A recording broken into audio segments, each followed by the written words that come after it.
میرا نام سمیرہ ہے۔ میں ایک اچھی فیملی سے تعلق رکھتی ہوں۔ میں اپنے گھر میں سب سے چھوٹی تھی۔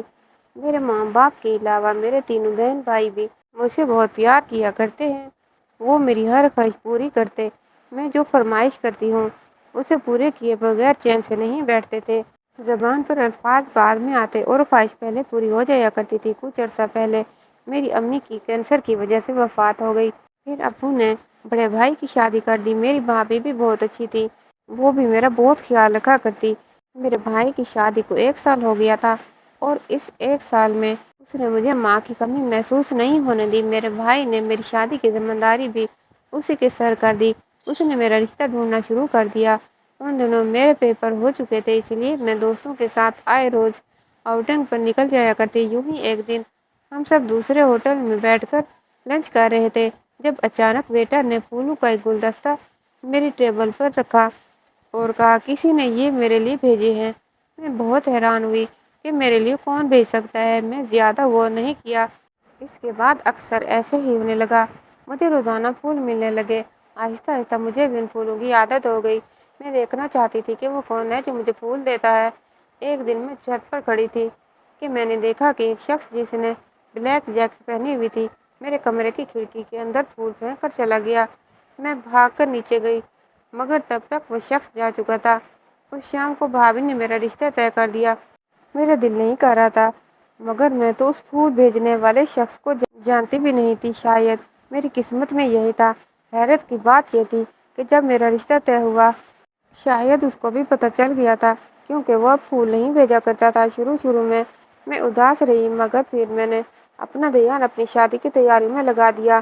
بہت جلد میری بھابھی نے میری شادی اپنی پسند کے لڑکے سے طے کر دی۔ ہمارا گھرانہ کافی آزاد خیال تھا، اسی لیے شادی سے پہلے کئی بار میرا آمنا سامنا علی سے ہوا مگر میں نے ہر بار نوٹس کیا کہ وہ کافی سنجیدہ رہنے والا انسان تھا، اتنا گھل مل کر بات نہیں کرتا۔ میں نے بھابھی سے بات کی تو کہنے لگی، ارے اس میں پریشان ہونے والی کون سی بات ہے؟ شادی سے پہلے سارے مرد ایسے ہی روکھے پھیکے ہوتے ہیں، بعد میں سب ٹھیک ہو جاتے ہیں۔ تمہارے بھائی بھی شروع کے دنوں میں ایسے ہی تھے مگر اب دیکھ لو کیسے میرے آگے پیچھے پھرتے ہیں۔ بھابھی کی باتوں سے میری کافی حد تک تسلی ہو گئی اور میں نے شادی کے لیے ہاں کر دی۔ میری شادی علی سے ہو گئی، وہ بہت اچھا تھا۔ ان کے گھر میں میری ساس، نند اور ہم دونوں رہا کرتے تھے۔ شادی کے اولین دن چل رہے تھے، سب اچھے سے گزر رہا تھا لیکن مجھے کچھ حرکتیں علی کی بہت ہی عجیب لگ رہی تھی۔ وہ بہت تیز پرفیوم لگاتا تھا جو مجھے بالکل اچھے نہیں لگتے تھے، لیکن چونکہ نئی نئی شادی تھی تو میں کچھ کہہ بھی نہیں سکتی تھی۔ شادی کی رات میں تیار ہو کر اسی کا انتظار کر رہی تھی۔ جب وہ دولہا بنے کمرے میں داخل ہوا تو میں اتنے ہینڈسم شخص کو دیکھ کر بہت خوش ہوئی۔ اس نے مجھے ابھی منہ دکھائی دی ہی تھی کہ میری آنکھیں نیند سے بوجھل ہونے لگی تھیں اور میں ویسے ہی وہیں سو گئی۔ صبح اٹھی تو مجھے بہت شرمندگی ہوئی لیکن علی نے کہا کہ کوئی بات نہیں، آپ کو تھکن کی وجہ سے نیند آ گئی ہوگی۔ مجھے اس کی عادت بہت اچھی لگی کہ وہ احساس رکھنے والا ہے۔ ولیمے والا دن بھی بہت تھکا دینے والا تھا۔ 5 گھنٹے مسلسل بیٹھ بیٹھ کے میری کمر اکڑ گئی تھی، اس لیے کمرے میں آتے ہی کمر سیدھی کرنے کو لیٹ گئی مگر آنکھ لگ گئی اور میں سو گئی۔ مجھے صبح بہت ڈر لگ رہا تھا کہ علی ناراض ہوں گے، کہ اگر وہ ناراض تھا تو اس نے مجھے محسوس تو نہیں کروایا۔ وہ نارملی مجھ سے بات کر رہا تھا۔ کچھ دنوں کی بات تھی، جب علی کام سے گھر واپس آیا تو اس نے اتنی تیز پرفیوم لگا رکھی تھی میری ناک کو چبھنے لگی اور میں غنودگی میں جانے لگی۔ رات کو کھانا کھانے کے بعد ہم سونے کے لیے لیٹ گئے۔ مجھے بہت جلد نیند آ گئی۔ رات کو آخری پہر میں نے ڈراؤنا خواب دیکھا تو ڈر کے مارے میری آنکھ کھل گئی۔ میں نے علی کو آواز دی تو میں حیران رہ گئی، میری آنکھیں حیرت کے مارے پھٹ گئیں۔ دوسری جانب دیکھا تو علی غائب تھا۔ میں پریشانی سے اٹھی اور پورا کمرہ دیکھ لیا لیکن علی کا کوئی اتا پتہ نہیں تھا۔ باتھ روم میں بھی چیک کیا لیکن وہ وہاں بھی نہیں تھا۔ میں ڈرتے ہوئے دوبارہ بیڈ پر آ گئی۔ باقی ساری رات میری ڈرتے ڈرتے گزری۔ صبح کو ناشتے کی ٹیبل پر علی کو دیکھ کر دھچکا لگا۔ میں نے پوچھا، کہاں تھے آپ؟ تو کہنے لگا، تم تو بہت جلدی سو گئی تھی، مجھے نیند نہیں آ رہی تھی اس لیے ساری رات لان میں ٹہلتا رہا۔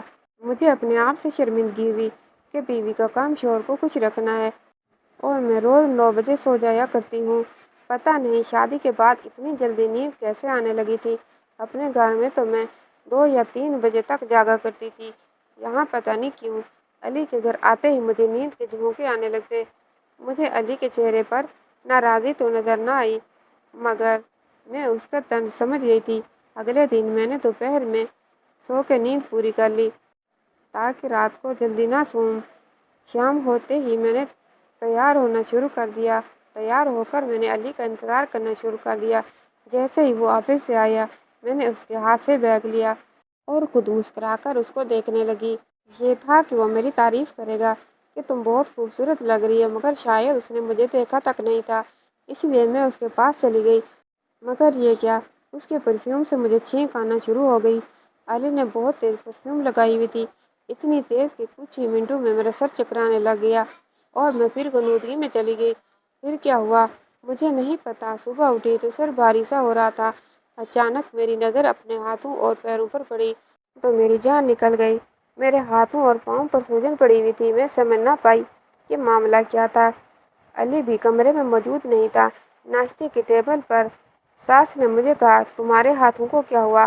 میں گھبرا گئی اور کہنے لگی، پتہ نہیں سوجن ہو گئی ہے۔ میری ساس کہنے لگی کہ اپنے ہاتھ اور پاؤں یہ کریم وغیرہ لگاؤ تاکہ سوجن ختم ہو جائے۔ اچھی بیویاں شوہر کے لیے خوبصورت لگتی ہیں، اپنی خوبصورتی میں فرق نہیں آنے دینا، شوہر قابو میں رکھنا ہے، اس طرح۔ کچھ دیر بعد علی باہر سے آتا نظر آیا۔ میں سمجھ گئی کہ میرے سونے کے بعد وہ بیچارہ لان میں چلا گیا ہوگا۔ میری ساس اچھی خاتون تھی، اکثر مجھے سمجھاتی رہتی کہ شوہر کو کیسے مٹھی میں کرنا ہے، مگر میں انہیں کیا بتاتی کہ ہم دونوں تو ابھی تک نام کے سوا ایک دوسرے کو جان ہی نہیں پائے۔ شادی کو 1 مہینے سے زائد ہو گیا اور مجھے علی کے دھوپ چھاؤں جیسے مزاج کی سمجھ نہیں آ رہی تھی۔ کبھی وہ میرے ساتھ بہت اچھے ہو جایا کرتے اور کبھی ایسے اجنبی ہو جایا کرتے کہ جیسے مجھے جانتے ہی نہ ہوں۔ یوں ہی اتوار کا دن تھا، جب میں اپنے کمرے میں بیٹھی تھی کہ اچانک میرے کمرے میں داخل ہوا۔ مجھے کچھ عجیب سا لگا، وہ بہت جلدی میں لگ رہا تھا۔ میں خاموشی میں بیٹھی اسے دیکھنے لگی۔ وہ تیار شیار ہو کر کہیں چلا گیا اور مجھے بتانا بھی پسند نہیں کیا کہ کہاں جا رہا ہوں۔ میں نے پوچھنے کی کوشش کی تو جھڑک کر کہہ دیا، تمہیں کیا، اپنے کام سے کام رکھو۔ کچھ ہی دیر بعد ساس نے مجھ سے پوچھا کہ علی کہاں ہے، تو میں گھبرا گئی۔ میں نے اپنی ساس کو نہیں بتایا اور خاموشی اختیار کر لی۔ میری شکایت لگانے سے میرا شوہر مجھ سے ناراض نہ ہو جائے، ویسے بھی زیادہ تر وہ مجھ سے ناراض ہی رہتا۔ ایک دن میں نے بہت کوشش کی کہ آج میں نہیں سوؤں گی، مگر پھر بھی علی کے آتے ہی اس کی تیز پرفیوم کی وجہ سے مجھے نیند آ گئی۔ میں نے علی سے اگلے دن کہا کہ آپ اتنی تیز پرفیوم نہ لگایا کریں، شاید اسی کی وجہ سے مجھے نیند آ جاتی ہے۔ مگر میری بات سن کر اس نے کافی غصہ کیا، کہنے لگا، تم اپنی نیند کا الزام میری پرفیوم پر کیوں دے رہی ہو؟ تم خود ہر وقت سوئی رہتی ہو، تمہیں میری کوئی فکر ہی نہیں۔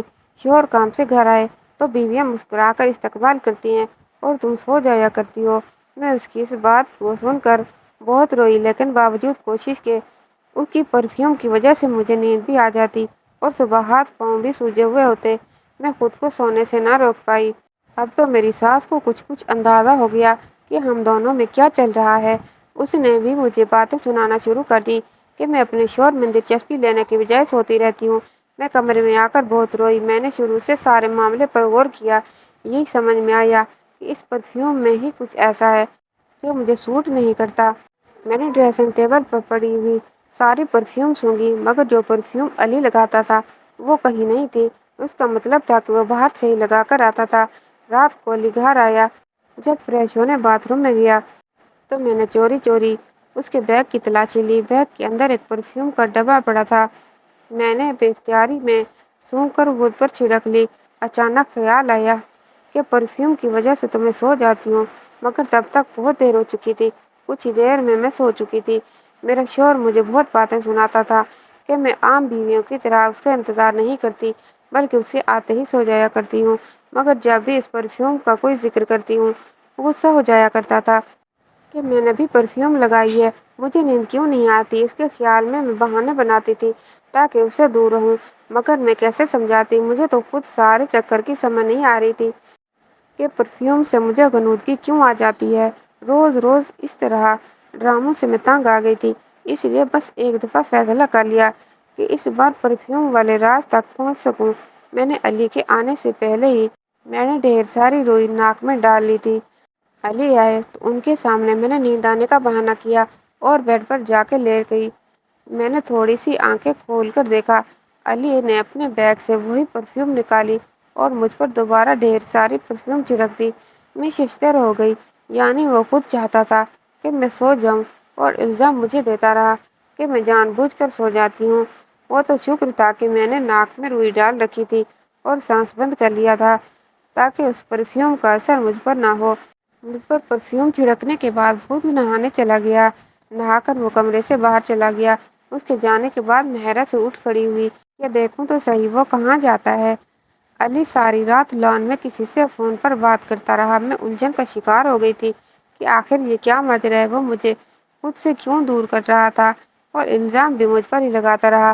آخر وہ ایسا کیوں کر رہا تھا؟ شاید وہ مجھے پسند نہیں کرتا تھا۔ میں اس کے دل میں جگہ بنانا چاہتی تھی، اس لیے اگلے دن میں نے بازار جانے کا فیصلہ کیا تاکہ اپنے شوہر کے لیے کچھ گفٹ لے سکوں۔ اس کی سالگرہ نزدیک تھی اور میں اسے بہت خوبصورت تحفہ دینا چاہتی تھی۔ شاید اسی بہانے اس کا دل میری طرف پگھل جاتا۔ میں شاپنگ سینٹر سے گفٹ خرید کے نکل رہی تھی کہ سڑک کنارے میں نے علی کی کار دیکھی۔ میں حیران ہوئی کہ اس وقت وہ آفس میں ہوتا ہے، یہاں کیا کر رہا ہے؟ تو گاڑی سے خوبصورت سی لڑکی علی کے ساتھ نکلی۔ وہ خوبصورت سی لڑکی کے ساتھ ایک ہوٹل میں چلا گیا۔ میں ان کے پیچھے پیچھے اندر داخل ہوئی تو دیکھا وہ دونوں لنچ کر رہے تھے۔ میں غصے سے کھولتی ہوئی گھر واپس آ گئی کہ میں اس شخص کی توجہ دلانے کے لیے کیا کیا جتن کر رہی تھی اور وہ دوسری لڑکیوں کے پیچھے گھومتا ہے۔ اور اس دن تو میں نے برداشت کر لیا کہ ہو سکتا ہے اتفاق ہو وہ لڑکی اس کی کوئی کولیگ وغیرہ ہو۔ یہ سوچ کر میں نے اپنے دل کو تسلی دی، مگر کچھ دنوں بعد میں نے ان دونوں کو پھر ایک ساتھ دیکھا۔ اس دن میں اپنے میکے سے واپس آ رہی تھی کہ راستے میں سگنل پر گاڑی رک گئی تو میں نے ان دونوں کو دیکھا۔ وہ دونوں ایک ہسپتال میں داخل ہو رہے تھے۔ اب تو میرا شک یقین میں بدل گیا کہ یہ شخص مجھے دھوکہ دے رہا ہے، میرے ہوتے ہوئے کسی اور کے ساتھ ہی تعلق رکھتا ہے۔ اس کا اور مجھے ساری گیم سمجھ آ گئی تھی۔ یقیناً میرا شوہر مجھ سے شادی نہیں کرنا چاہتا تھا، اس لیے ہر روز رات کو جان بوجھ کر مجھے سلا کر اس کے پاس چلا جاتا ہوگا۔ میں نے فیصلہ کر لیا کہ میں اس لڑکی کی راز کی تہہ تک پہنچ سکوں۔ میں اپنا شوہر ہرگز بھی کسی کے ساتھ شیئر نہیں کر سکتی کیونکہ مجھے اس سے محبت ہو گئی تھی۔ میں نے سوچ لیا تھا کہ وہ جس عورت کے چکر میں بھی ہے انہیں اس کے چنگل سے نکال کر ہی رہوں گی۔ ان دنوں ایک اور مشکل کا بھی مجھے سامنا کرنا پڑا۔ میری ساس آئے روز مجھے پوچھتی کہ بہو کچھ خبری کب سنا رہی ہو۔ میری ساس کے ایسے سوالوں سے گھبرا جایا کرتی تھی، لیکن علی کو جیسے کوئی فکر ہی نہیں تھی۔ وہ اپنے کاموں میں مصروف رہتا اور تیز پرفیوم لگانا نہ چھوڑتا۔ اب تو میں نے بھی ضد میں آ کر اسے کہنا چھوڑ دیا تھا اور جان بوجھ کر اس پرفیوم کی وجہ سے میں جلدی سو جایا کرتی تھی۔ سارا دن بھی میری الجھن میں گزرتا۔ ایک دن میری انہی سوچوں میں بی پی بہت سے اٹھ کر گیا اور میں بے ہوش ہو گئی۔ ہوش میں آئی تو ہسپتال میں تھی۔ ڈاکٹر نے بتایا کہ تمہارے شوہر نے تمہارا بہت خیال رکھا تھا، پچھلے 2 دن سے یہی تھا۔ مجھے سن کر خوشگوار حیرت ہوئی، لیکن نظر جوں ہی اس ڈاکٹر پر پڑی میری جان نکل گئی۔ وہ تو وہی لڑکی تھی جس کو 2 بار میں اپنے شوہر کے ساتھ دیکھ چکی تھی۔ وہ ڈاکٹر مسکراتے ہوئے چلی گئی۔ مجھے جو تھوڑی دیر بعد پہلے اپنے شوہر کا سن کر حیرت ہوئی تھی، اب سمجھ میں آ گیا کہ کیوں 2 دن یہاں رہا تھا۔ یقیناً اس ڈاکٹر کی وجہ سے اس ڈاکٹر کے قریب رہنے کا اسے بہانہ مل گیا تھا۔ وہ تھی ہی اتنی خوبصورت کہ کسی کا بھی دل اس پر آ سکتا تھا اور یہی بات میرے دل کو چبھ رہی تھی۔ میری طبیعت ٹھیک ہوئی تو بھابھی اور بھائی مجھے لینے آ گئے۔ کچھ دن اب ہمارے ساتھ رہو۔ ان کے ساتھ اپنے گھر میں چلی گئی۔ اپنے کمرے میں آ کر جب میں نے الماری سے کپڑے نکالے تو بہت سے سوکھے ہوئے پھول ملے۔ ان پھولوں کو دیکھ کر مجھے سب یاد آ گیا۔ کوئی مجھے چاہتا تھا اور دیوانہ وار پھول بھیجا کرتا تھا اور میں آج جس کو چاہتی تھی اس کو کوئی قدر ہی نہیں تھی۔ میری اگلے دن بھائی مجھے دوبارہ ہسپتال لے گیا۔ ڈاکٹر نے کہا تھا کہ تمہارا چیک اپ ایک بار پھر کروانا ہے۔ میں بھائی کے ساتھ کوریڈور میں کھڑی تھی جب میں نے علی کو اسی ڈاکٹر لڑکی کے ساتھ اس کمرے میں جاتے ہوئے دیکھا۔ اس لڑکی نے گود میں بچہ بھی اٹھایا ہوا تھا۔ یہ دیکھ کر میرا دل دکھ سے بھر گیا۔ میں بیمار تھی اور میرا شوہر اپنے ہی چکروں میں تھا۔ میں بھاگ کر گاڑی میں بیٹھ گئی۔ بھائی بیچارہ پریشان ہوا کہ کیا ہو گیا، چیک اپ نہیں کروانا؟ میں نے کہا نہیں پھر کبھی، ابھی ہاسپٹل سے وحشت ہو رہی ہے۔ خیر ہم گھر آ گئے۔ ساری رات غصے میں ٹہلتی رہی۔ میرے بس نہیں چل رہا تھا کہ اس لڑکی کو کہیں غائب کر دوں تاکہ میرا شوہر اسے پیچھے چھڑا کر میرا ہو کر رہ جائے۔ اگلے دن میں بھابھی کو بتا کر اسپتال چلی آئی۔ میرا ارادہ تھا کہ اس ڈاکٹر کو آج اچھے سے بے عزت کروں گی۔ ریسیپشن سے پتہ کیا تو معلوم ہوا کہ وہ کیفے میں ہے۔ میں وہاں پہنچی تو جھٹکا لگا۔ میں اس کے پاس گئی تو مسکرا کر کھڑی ہو گئی اور میرا حال پوچھنے لگی۔ ساتھ کھڑے آدمی کی طرف اشارہ کر کے بولی کہ یہ میرے ہسبینڈ ہیں اور یہ میرا کیوٹ سا بیٹا ہے۔ اس نے کرسی پر بیٹھے ہوئے 2 سال کے بچے کو اٹھاتے ہوئے کہا جو میں کل سے اس کو گود میں دیکھا تھا۔ میری حیرانی دیکھ کر وہ ہنس پڑی اور کہنے لگی ہم دونوں کی پسند کی شادی ہے۔ کسی کو لگتا ہی نہیں کہ میں ایک بچے کی ماں بھی ہوں۔ میں یہ توقع نہیں کر رہی تھی۔ میں تو سمجھ رہی تھی کہ وہ میرے اوپر ڈورے ڈال رہی ہے، مگر وہ تو خود شادی شدہ اور ایک بچے کی ماں تھی اور اپنی زندگی میں بہت خوش لگ رہی تھی۔ پھر علی کے ساتھ اس کا کیا تعلق؟ وہ کہنے لگی کہ علی ہر وقت تمہاری ہی باتیں کرتا رہتا ہے۔ تم بیمار تھی تو اس بیچارے نے تمہارا بہت خیال رکھا۔ تم بہت لکی ہو کہ تمہیں علی جیسا شوہر ملا۔ اس ڈاکٹر کی باتیں سن کر میرا دماغ گھوم گیا۔ کیوں وہ جھوٹ بول رہی تھی؟ علی تو میری طرف دیکھنا پسند بھی نہیں کرتا تھا۔ یہی بات میں نے بھی کہہ دی تو وہ بے چینی سے میری طرف دیکھ کر بولی تمہیں حقیقت کا علم نہیں ہے، جاؤ جا کر سچ معلوم کرو۔ اس کی یہ بات سن کر مجھے احساس ہوا کہ واقعی مجھے خود سچ معلوم کرنا چاہیے اور یہ تبھی ہو سکتا تھا جب میں واپس چلی جاتی۔ میں ہسپتال سے گھر واپس آئی۔ میری ساس اور نند مجھے دیکھ کر بہت خوش ہوئی۔ میں نے انہیں منع کر دیا کہ علی کو مت بتائیے گا کہ میں واپس آ گئی ہوں۔ علی کو معلوم نہیں تھا کہ میں گھر پر ہوں، اس لیے آج وہ اپنے کمرے میں آیا تو اس پر پرفیوم نہیں لگائی تھی۔ میں دیکھنا چاہتی تھی کہ وہ آج مجھے سلانے کے لیے کیا ترکیب لگاتا ہے۔ مجھے کمرے میں دیکھ کر گھبرا گیا۔ کہنے لگا تم کب آئی؟ میں نے کہا آپ خود ہی تو کہتے ہیں کہ میں آپ کے آتے ہی سو جاتی ہوں، اس لیے آج آپ کا شکوہ ختم کرنے کا سوچا ہے۔ علی کی رنگت فک ہو گئی۔ کہنے لگا نہیں تم سو جاؤ، تمہاری طبیعت ٹھیک نہیں ہے۔ میں اسٹڈی روم میں جا رہا ہوں، مجھے کچھ کام ہے۔ وہ اٹھ کر کمرے سے باہر چلا گیا۔ مجھے بہت غصہ آ گیا۔ میں نے غصے سے کمرے میں موجود چیزیں پھینکنا شروع کر دی۔ میں نے الماری سے کپڑے نکال کر بیڈ پر پھینکنا شروع کر دیے۔ میں نے گھر واپس جانے کا سوچ لیا تھا۔ الماری سے کپڑے نکالتے ہوئے میں نے ایک سفید لفافہ دیکھا۔ نہ چاہتے ہوئے بھی میں نے وہ اٹھا لیا۔ وہ کسی ہسپتال کا تھا، شاید میری ہی رپورٹس ہوں۔ یہی سوچ کر میں نے وہ کھول لیا، لیکن جیسے ہی میں پڑھتی گئی میرے قدموں تلے سے زمین نکل گئی۔ وہ رپورٹس علی کی تھیں۔ اسے برین ٹیومر تھا۔ یہ حقیقت مجھ سے برداشت نہیں ہوئی اور میں زمین پر گر گئی۔ مجھے یقین نہیں آ رہا تھا کہ یہ سچ ہے۔ میں بھاگتی ہوئی علی کے پیچھے اسٹڈی روم میں گئی اور ایک اور دھچکا لگا کہ اسٹڈی روم میں ہر طرف میری ہی تصویریں لگی ہوئی تھی اور وہ ساری ان مواقع کی تھی جب وہ مجھے پھول بھیجا کرتا تھا۔ اس کا مطلب یہ تھا کہ وہ پھول بھجوانے والا علی ہی تھا۔ یہ جان کر میرے سر پر آسمان ٹوٹ پڑا کہ سامنے جا کر اس کی رپورٹس رکھ دی تو وہ چونک پڑا۔ میں نے روتے ہوئے پوچھا یہ سب کیا ہے؟ تم نے یہ سب مجھ سے کیوں چھپایا؟ اس نے شرمندگی سے کہا میں تمہیں بہت پسند کرتا تھا، مجھے تم اچھی لگتی تھی، میں ہی تمہیں وہ پھول بھیجا کرتا تھا اور تمہاری تصویر کھینچ کر یہاں اسٹڈی روم میں لگا دیتا تھا۔ تم سے شادی کرنا چاہتا تھا اس لیے رشتہ بھجوایا، مگر بعد میں میری طبیعت خراب ہونا شروع ہو گئی تو پتہ چلا کہ مجھے برین ٹیومر ہے، اس کا علاج ہو سکتا تھا، اس لیے میں نے کسی کو بھی نہیں بتایا۔ مجھے امید تھی کہ میں شادی سے پہلے میرا مکمل علاج ہو جائے گا، مگر ڈاکٹر نے کہا کہ ابھی تو ماں مزید علاج میں لگیں گے، اس لیے میں بے ہوشی والی تیز پرفیوم لگا کر کمرے میں آتا تھا تمہیں نیند آ جائے اور تم سو جاؤ، اور میں خود اسی وقت نہا لیتا اور اثر ختم ہو جاتا۔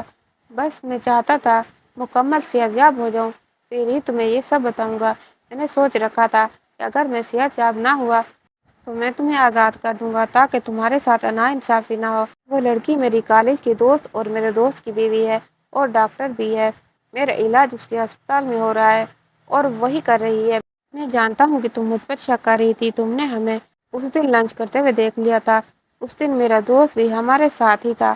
راستے میں اسے ضروری کام پڑ گیا تو وہ کہنے لگا تم لوگ جا کر کھانا کھا لو، میں 10 منٹ تک آتا ہوں۔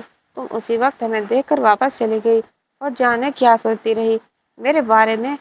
اپنے شوہر کی زبانی ساری کہانی سن کر میں دنگ رہ گئی۔ وہ کتنے اچھے تھے، وہ دوسروں کو تکلیف سے بچا کر خود اکیلا سب کچھ کر رہے تھے۔ اس نے کسی کو بھی نہیں پتہ چلنے دیا کہ وہ کتنی بڑی بیماری سے لڑ رہے ہیں۔ میں نے انہیں تسلی دیتے ہوئے کہا کہ تم فکر نہ کرو، میں تمہارے ساتھ ہوں، تم ضرور ٹھیک ہو جاؤ گے، اگر نہ بھی ہوئے تو بھی میں تمہارے ساتھ ہوں، ہمیشہ ہر قدم پر تمہارا ساتھ دوں گی۔